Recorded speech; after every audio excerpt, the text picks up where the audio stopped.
ನಮಸ್ತೆ.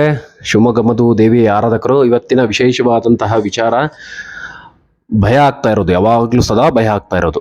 ಮರಣ ಭಯ ಅಂತ ಹೇಳ್ತಾರೆ.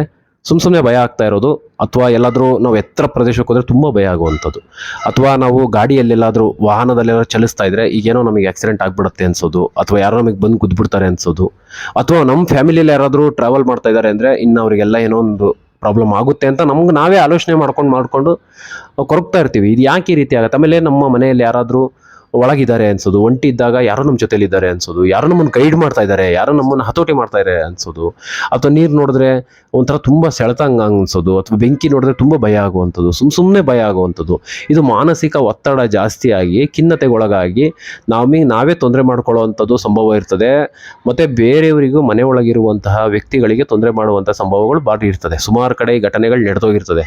ಇದಕ್ಕೆ ಮೆಡಿಕಲ್ಲಿಂದ ಆಗಿರ್ಬೋದು, ಡಾಕ್ಟರ್ಗಳಿಂದ ಆಗಿರ್ಬೋದು, ಸ್ವಲ್ಪ ಟ್ರೀಟ್ಮೆಂಟ್ ಇದೆ. ಇದು ಸ್ವಲ್ಪ ಕಮ್ಮಿ. ಇದು ನಮ್ಮ ಅಧ್ಯಾತ್ಮದ ಮುಖಾಂತರ ಉತ್ತಮ ಫಲಿತಾಂಶ ಸಿಗ್ತದೆ. ಇದು ಯಾಕೆ ಈ ರೀತಿ ಆಗ್ತದೆ ಅಂದರೆ, ನಮ್ಮ ದೇಹದ ಸುತ್ತ ಇರುವಂತಹ ಪ್ರಭಾವಳಿಯಲ್ಲಿರುವಂತಹ ಡ್ಯಾಮೇಜಸ್ಸು ಮತ್ತು ನಮ್ಮ ಚಕ್ರಗಳ ಸರಿಯಾಗಿ ಕೆಲಸ ಮಾಡದೇ ಇರೋದು, ನಮ್ಮ ಚಕ್ರಗಳು ಸರಿಯಾಗಿ ಕೆಲಸ ಮಾಡದೇ ಇರೋವಂಥದ್ದು.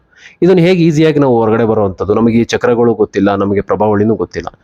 ಏನು ಮಾಡೋಕೆ ಹೋಗ್ಬಿಡಿ, ತಲೆನೂ ಕೆಡ್ಸ್ಕೊಳ್ಳೋಕೆ ಹೋಗ್ಬಿಡಿ. ನೀವು ಪ್ರತಿನಿತ್ಯ ಯಾವುದಾದ್ರೂ ಒಂದು ಒಳ್ಳೆ ದೇವ್ರ ನಾಮಸ್ಮರಣೆ ಮಾಡುವಂಥದ್ದು, ಅಥವಾ ನಿಮ್ಗೆ ಇಷ್ಟ ದೇವರು, ಕುಲದೇವರು ಯಾವುದಾದ್ರೂ ಗೊತ್ತಿದ್ರೆ ಅದ್ರ ನಾಮಸ್ಮರಣೆ ಜಪ ರೀತಿ ಮಾಡುವಂಥದ್ದು, ಅಥವಾ ಒಂದು 10 ನಿಮಿಷ ಕೂತ್ಕೊಂಡು ಧ್ಯಾನ ಮಾಡುವಂಥದ್ದು, ಒಳ್ಳೊಳ್ಳೆ ಧ್ಯಾನದ್ದು ಮ್ಯೂಸಿಕ್ಗಳು ಹಾಕ್ಕೊಂಡು ಧ್ಯಾನ ಮಾಡುವಂಥದ್ದು. ಇಲ್ಲ ನಮಗೆ ಯಾವುದೂ ಇಲ್ಲ, ಧ್ಯಾನನೂ ಮಾಡೋಕ್ಕೆ ಟೈಮ್ ಇಲ್ಲ ಅಂತ ಅಂದರೆ ಓಂಕಾರ ಮಾಡ್ಬೋದು. ಬೆಳಗ್ಗೆ 5 ನಿಮಿಷ, ಸಂಜೆ 5 ನಿಮಿಷ ಓಂಕಾರಗಳನ್ನ ಮಾಡ್ಬೋದು. ಅಥವಾ ನಮ್ಮ ಮನೆ ಹತ್ರ ಯಾವ್ದಾದ್ರು ದೇವಸ್ಥಾನ ಇದೆ, ಒಳ್ಳೆ ಭಜನೆ ನಡೀತಾ ಇದೆ ಅಂದರೆ ಅರ್ಧ ಗಂಟೆ ಕೂತ್ಕೊಂಬನ್ನಿ. ನಿಮ್ಮ ಪ್ರಭಾವಳಿ ತುಂಬ ಶುದ್ಧಿ ಆಗುತ್ತೆ ಮತ್ತು ಚಕ್ರಗಳಲ್ಲಿ ತುಂಬ ಎನರ್ಜಿ ಫ್ಲೋ ಆಗೋಕ್ಕೆ ಸ್ಟಾರ್ಟ್ ಆಗುತ್ತೆ. ಯಾವಾಗ ಎನರ್ಜಿ ಫ್ಲೋ ಆಗ್ಲಿಕ್ಕೆ ಸ್ಟಾರ್ಟ್ ಆಗುತ್ತೆ ನಮ್ಮ ಚಕ್ರದಲ್ಲಿ ಮತ್ತು ನಮ್ಮ ದೇಹದ ಪ್ರಭಾವಳಿಯಲ್ಲಿ, ನಮಗೆ ಈ ಮಾನಸಿಕವಾಗಿರ್ತಕ್ಕಂಥ ಆಲೋಚನೆಗಳು ನಿಧಾನವಾಗಿ ಕಮ್ಮಿ ಆಗ್ತದೆ. ಯಾವಾಗ ನಿಧಾನವಾಗಿ ನಾವು ಆಲೋಚನೆಗಳು ಕಮ್ಮಿ ಆಗ್ತದೆ, ನಮ್ಮಲ್ಲಿ ಒಳಗಡೆ ಸದೃಢ ಭಾವನೆ ಬರ್ತದೆ ಮತ್ತು ಮನಸ್ಸು ಶಾಂತ ರೀತಿ ಇರ್ತದೆ. ಅವಾಗ ಯಾವುದೇ ಕೆಟ್ಟ ದುರಾಲೋಚನೆಗಳು ಬರೋದಿಲ್ಲ, ಸುತ್ತ ನಮ್ಗೆ ಯಾರು ಇದ್ದಾರೆ ಅನ್ಸೋದಿಲ್ಲ, ಎಂಥದ್ದು ಇಲ್ಲ. ತುಂಬ ಚೆನ್ನಾಗಿ ನಿಮ್ಗೆ ಒಳ್ಳೆ ಎನರ್ಜಿ, ಪಾಸಿಟಿವ್ ಎನರ್ಜಿ ಫೀಲ್ ಆಗುತ್ತೆ. ನಾಮಸ್ಮರಣೆ ಮಾಡಿ, ಅಥವಾ ಜಪ ಮಾಡಿ, ಅಥವಾ ಓಂಕಾರ ಮಾಡಿ, ಅಥವಾ ಯಾವುದಾದ್ರೂ ಒಳ್ಳೆ ದೇವರ ಬುಕ್ಗಳನ್ನ ಓದ್ಬೋದು. ಅದೂ ನಿಮಗೆ ತುಂಬ ಪವರ್ ಕೊಡ್ತದೆ. ದೇವ್ರುಗಳನ್ನ ಬುಕ್ಗಳು ಓದುವಂಥದ್ದು, ಅಥವಾ ದೇವಸ್ಥಾನಗಳಿಗೆ ಹೋಗಿ ಬರುವಂಥದ್ದು, ಈ ರೀತಿ ಮಾಡ್ತಾ ಬನ್ನಿ. ನೀವು ನಿಜವಾಗ್ಲೂ ಆ ಮಾನಸಿಕ ಖಿನ್ನತೆ, ಮಾನಸಿಕ ಒತ್ತಡದಿಂದ ಹೊರಗಡೆ ಬರ್ತೀರಾ. ಏನಾದರೂ ಅನುಮಾನ ಇತ್ತು ಅಂದರೆ ನಂಬರಿಗೆ ಕರೆ ಮಾಡಿ, ನಿಮಗೆ ಸಂಪೂರ್ಣ ಮಾಹಿತಿ ಸಿಗ್ತದೆ. ಇದರಿಂದ ನೀವು ಆರಾಮಾಗಿ ನಿಮ್ಮ ಚಕ್ರಗಳನ್ನೂ ಸರಿಪಡಿಸ್ಕೋಬೋದು. ನಿಮ್ಮ ದೇಹದ ಸುತ್ತ ಪ್ರಭಾವಳಿನೂ ಸ್ಟ್ರಾಂಗ್ ಆಗಿ ಇಟ್ಕೊಂಡು ನೀವು ಮಾನಸಿಕ ಒತ್ತಡದಿಂದ ಹೊರಗಡೆ ಬರ್ಬೋದು. ನಮಸ್ಕಾರ. ಓಂ ನಮಃ ಶಿವಾಯ. ವೀಕ್ಷಕರೇ, ಇಲ್ಲಿಯವರೆಗೂ ಮಾತನಾಡಿದ್ದು ನಮ್ಮ ಗೆಳೆಯ ಶ್ರೀ ಮಧು ಅವರು ಶಿವಮೊಗ್ಗದಲ್ಲಿರ್ತಾರೆ, ಬಾಪೂಜಿ ನಗರದಲ್ಲಿ. ಮಾಟ ಮಂತ್ರ ತೆಗೆಯಲಿಕ್ಕೆ ತುಂಬಾ ಸ್ಪೆಷಲೈಸೇಷನ್ ಮಾಡಿದ್ದಾರೆ.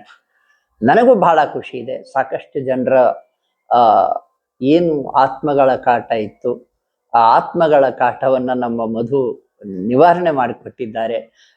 ಮಧು, ನಿಮಗೂ ಕೂಡ ನಮ್ಮ ಕಡೆಯಿಂದ ಧನ್ಯವಾದಗಳು. ಹೀಗೆ ನಿಮ್ಮ ಒಳ್ಳೆ ಕೆಲಸ ಮುಂದುವರಿಲಿ. ಇಲ್ಲಿವರೆಗೂ ಮಧು ಅವರು ಏನು ಹೇಳಿದ್ರಲ್ಲ ವೀಕ್ಷಕರೇ, ಸಪ್ತ ಚಕ್ರಗಳ ಒಂದು ಆಕ್ಟಿವೇಶನ್, ನಿಜ, ಇದ್ರ ಬಗ್ಗೆ ಯಾರು ಗಮನ ಕೊಡಲ್ಲ. ಸಪ್ತ ಚಕ್ರಗಳನ್ನ ಆಕ್ಟಿವೇಟ್ ಮಾಡ್ಕೊಳ್ಳಿಕ್ಕೆ ಉದಾಹರಣೆ ನೋಡಿ, ವಿಷ್ಣು ಸಹಸ್ರನಾಮ ಮಾಡಿ ಯಾರಾದ್ರೂ ಹೇಳ್ತಾ ಇದ್ರೆ ಆ ಚಕ್ರಗಳು ಆಕ್ಟಿವೇಟ್ ಆಗ್ತಾ ಇರ್ತವೆ.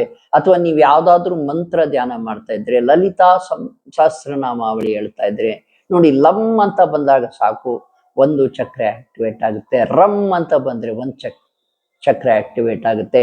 ಅದರಲ್ಲೂ ಕೂಡ ಓಂ ಅಂತ ಬರುತ್ತಲ್ಲ, ಓಂ ಅಂತ ಇದ್ರೆ ಆಜ್ಞಾ ಚಕ್ರ ಆಕ್ಟಿವೇಟ್ ಆಗ್ತಾ ಇರುತ್ತೆ. ನಿಮಗೆ ಯಾವುದೇ ಮಂತ್ರವನ್ನು ಹೇಳ್ತಾ ಇದ್ರು ಕೂಡ ಈ 7 ಚಕ್ರಗಳು ಆಕ್ಟಿವೇಟ್ ಆಗ್ತಾ ಇರ್ತವೆ. ಏನೂ ಮಾಡಕ್ಕಾಗಲ್ಲಪ್ಪ ಅಂದ್ರೆ ಸುಮ್ಮನೆ ಒಂದು 2 ನಿಮಿಷವಾದ್ರೂ ಕೂಡ ಡೈಲಿ ಓಂ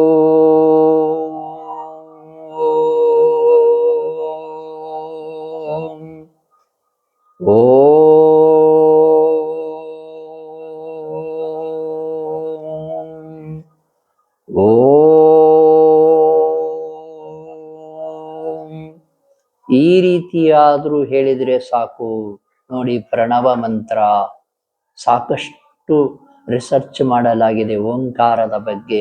ಓಂಕಾರ ಇಡೀ ಬಾಡಿನೇ ಆಕ್ಟಿವೇಟ್ ಮಾಡಿಬಿಡುತ್ತೆ, ನಿಮ್ಮಲ್ಲಿ ಪಾಸಿಟಿವ್ ವೈಬ್ರೇಷನ್ ತುಂಬಿ ಬಿಡುತ್ತೆ. ಈ ಸಪ್ತ ಚಕ್ರಗಳ ಬಗ್ಗೆ ನೋಡಿ, ಮೂಲಾಧಾರದಿಂದ ಸಹಸ್ರಾರದವರೆಗೆ 7 ಚಕ್ರಗಳ ಮಂತ್ರಗಳನ್ನು ಹೇಳ್ಕೊಡ್ತೇವೆ. ಬೀಜಾಕ್ಷರ ಮಂತ್ರ ಒಂದೇ ಅಕ್ಷರ ಇರುತ್ತೆ. ಆ ಅಕ್ಷರವನ್ನ ನೀವು 7 ಮಾಡಿದ್ರು ಓಕೆ, ಇಲ್ಲ ನಿಮ್ದು ಯಾವ ಚಕ್ರ ಬ್ಲಾಕ್ ಆಗಿದೆ ಆ ಚಕ್ರವನ್ನ ಮಾಡಿದ್ರೆ ಸಾಕು. ಆ ಮಂತ್ರವನ್ನ ಮುಂದಿನ ದಿನದ ವಿಡಿಯೋಗಳಲ್ಲಿ 7 ಚಕ್ರಗಳಿಗೆ ಯಾವ ಮಂತ್ರ ಬೀಜಾಕ್ಷರ ಮಂತ್ರವನ್ನು ಧ್ಯಾನ ಮಾಡಬೇಕು ಅಂತ ನಾವು ತಿಳಿಸ್ತೇವೆ. 7 ಚಕ್ರಗಳನ್ನು ಆಕ್ಟಿವೇಟ್ ಹೇಗೆ ಮಾಡ್ಕೋಬೇಕು ಅಂತ ತಿಳಿಸ್ತೇವೆ. ಇದರ ಬಗ್ಗೆ ಏನಾದರೂ ಡೌಟ್ ಇದ್ರೆ, ಸಂಶಯ ಇದ್ರೆ ನೀವು ನಮಗೆ ಕರೆ ಮಾಡಬಹುದು. ನಾವು ಸದಾ ನಿಮಗೆ ಸೇವೆಗೆ ಸಿದ್ಧರಿದ್ದೇವೆ. ವೀಕ್ಷಕರೇ, ನಮ್ಮ ಜ್ಯೋತಿಷ್ಯ ಜೈ ಹೋ ಯೂಟ್ಯೂಬ್ ಚಾನಲ್ ಇರೋದೇ ನಿಮ್ಮ ತೊಂದರೆಯನ್ನ ನಿವಾರಿಸಲಿಕ್ಕೆ. ಅದರಲ್ಲೂ ಕೂಡ ಮಾಟ ಮಂತ್ರ, ವಾಮಾಚಾರ, ಆತ್ಮಗಳ ಪ್ರಯೋಗ ಯಾವ ರೀತಿಯರಾಗಿರಲಿ, ಎಷ್ಟು ಪರಿಣಾಮಕಾರಿಯಾಗಿ ಮಾಡಿದ್ರು ಚಿಂತೆ ಇಲ್ಲ, ಯೋಚಿಸಬೇಡಿ. ಕಡಿಮೆ ಖರ್ಚಿನಲ್ಲಿ, ಅದು ಕೂಡ ನಮ್ದು ರಿಸರ್ಚ್ ಹೇಗಿದೆ ಅಂದ್ರೆ ಮಂತ್ರಗಳ ಧ್ಯಾನದಿಂದಲೇ ಓಡಿಸಬಹುದು. ಕೆಲವು ಆಚರಣೆಗಳಿಂದ, ಕೆಲವು ಮಂದಿರಗಳಿಗೆ, ದೇವಸ್ಥಾನಗಳಿಗೆ ಹೋಗಿ ಬರುವುದರಿಂದ ಈ ಮಾಟ ಮಂತ್ರವನ್ನ ತಗ್ಗಿಸಬಹುದು. ನೀವು ನಮಗೆ ಕರೆ ಮಾಡಬಹುದು. ಶುಭವಾಗಲಿ.